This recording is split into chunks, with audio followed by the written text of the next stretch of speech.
بسم اللہ الرحمن الرحیم۔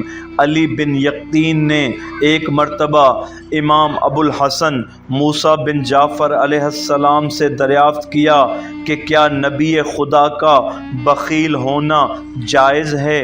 آپ نے فرمایا نہیں۔ میں نے کہا حضرت سلیمان علیہ السلام کا یہ کہنا کہ پروردگار میری مغفرت فرما اور مجھے ایسا ملک عطا فرما جو میرے بعد کسی کے لیے سزاوار نہ ہو، اس کی کیا وجہ ہے اور اس کا کیا مطلب ہے؟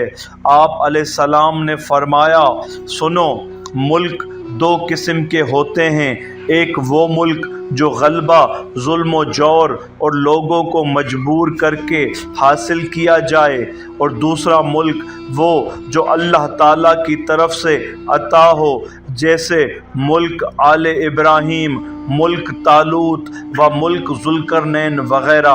اور حضرت سلیمان علیہ السلام نے جو یہ کہا کہ مجھے ایسا ملک عطا کر جو میرے بعد کسی کے لیے سزاوار نہ ہو، کہ وہ یہ ہے کہ سلیمان نے ملک غلبہ و جور، ظلم اور لوگوں سے جبر سے حاصل کیا تھا، چنانچہ اللہ تعالیٰ نے ان کے لیے اپنے حکم سے ہوا کو مسخر کر دیا جو ہلکی رفتار سے چلے اور اس کی رفتار صبح کو 1 ماہ کی مسافت سے رہے اور شام کو 1 ماہ کی مسافت کی رفتار سے رہے، اور اللہ تعالیٰ نے ان کے لیے شیاطین کو مسخر کر دیا جو ہر طرح کی تعمیرات کرتے اور غوطہ خور ہوتے، پھر انہیں پرندوں کی بولی کا علم بھی دے دیا اور انہیں زمین پر پورا تسلط عطا کیا، چنانچہ لوگوں کو اس زمانے میں بھی معلوم ہو گیا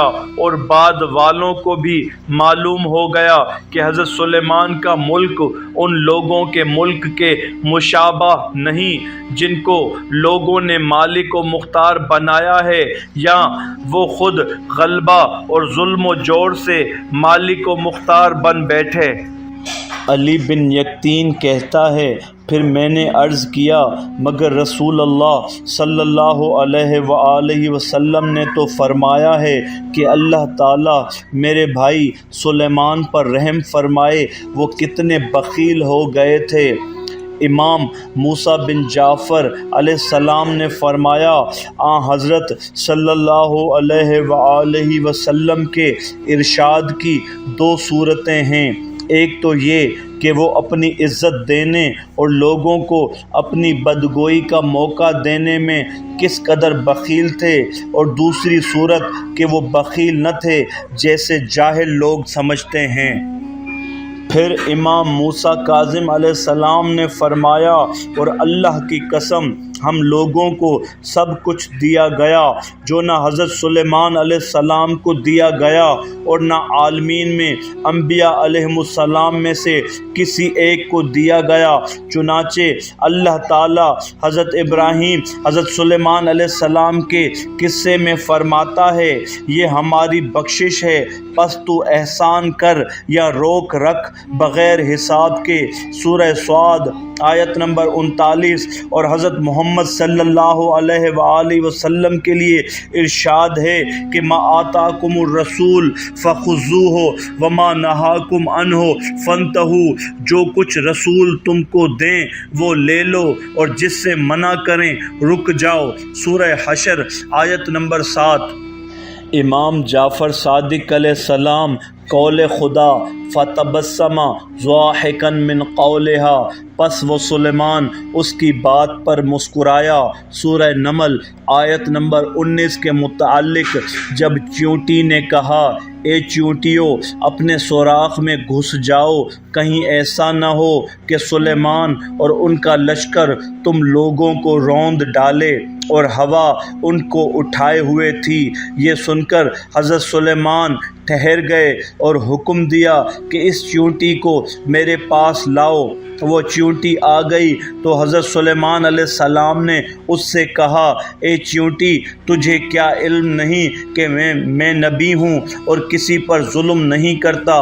چیونٹی نے کہا، جی ہاں مجھے علم ہے۔ آپ نے کہا، پھر تم لوگوں نے میرے ظلم سے بچنے کی کوشش کیوں کی اور یہ کہا، اے چیونٹیوں، اپنے اپنے سوراخوں میں چلی جاؤ؟ چیونٹی نے جواب دیا، مجھے ڈر تھا یہ چیونٹیاں آپ کے جاہ و حشم کو دیکھ کر گمراہ نہ ہو جائیں اور غیر خدا کی عبادت کرنے لگیں۔ اس کے بعد چیونٹی نے پوچھا، آپ بڑے ہیں یا آپ کے والد؟ آپ نے کہا، میرے والد حضرت داؤد علیہ السلام۔ چیونٹی نے کہا، پھر آپ کے نام میں آپ کے والد کے نام سے ایک حرف زائد کیوں ہے؟ حضرت سلیمان نے کہا، مجھے اس کا علم نہیں۔ اس نے کہا، اچھا میں بتاؤں؟ اس لیے کہ آپ کے والد حضرت داؤد علیہ السلام دعا کیا کرتے تھے محبت سے زخموں کی، اس لیے ان کا نام داؤد ہو گیا، اور آپ کوشش کر رہے ہیں کہ اپنے والد سے ملحق ہو جائیں۔ پھر چیونٹی نے کہا، آپ کو معلوم ہے کہ ساری مملکت میں صرف ہوا آپ کے لیے مسخر کیوں کی گئی؟ انہوں نے فرمایا، مجھے اس کا علم نہیں۔ کہا، اس لیے کہ ساری مملکت آپ کے لیے مسخر کر دی جاتی تو آپ کے ہاتھوں ہوا کی طرح ان سب پر زوال آتا۔ یہ سن کر حضرت سلیمان علیہ السلام مسکرا دیے۔ امام محمد باقر علیہ السلام نے فرمایا، ان دیمکوں نے حضرت سلیمان علیہ السلام کے عصا کے ساتھ جو کچھ کیا اس کی وجہ سے جن ان کے شکر گزار ہیں، اور اکثر تم لوگ ان دیمکوں کو جہاں بھی دیکھو گے وہاں مٹی اور پانی موجود ہوگا۔ امام جعفر صادق علیہ السلام نے فرمایا کہ جب دیمکوں نے حضرت سلیمان علیہ السلام کے عصا کو کھا لیا اور وہ گر پڑے تو جن ان کے بے حد شکر گزار ہوئے اور بولے، ویران جگہ تلاش کرنا تمہارا کام ہے، پانی اور مٹی پہنچانا ہمارا کام ہے، چنانچہ تم تقریباً ہر جگہ دیکھو گے جہاں دیمک کا گھر ہے وہاں پانی اور مٹی موجود ہے۔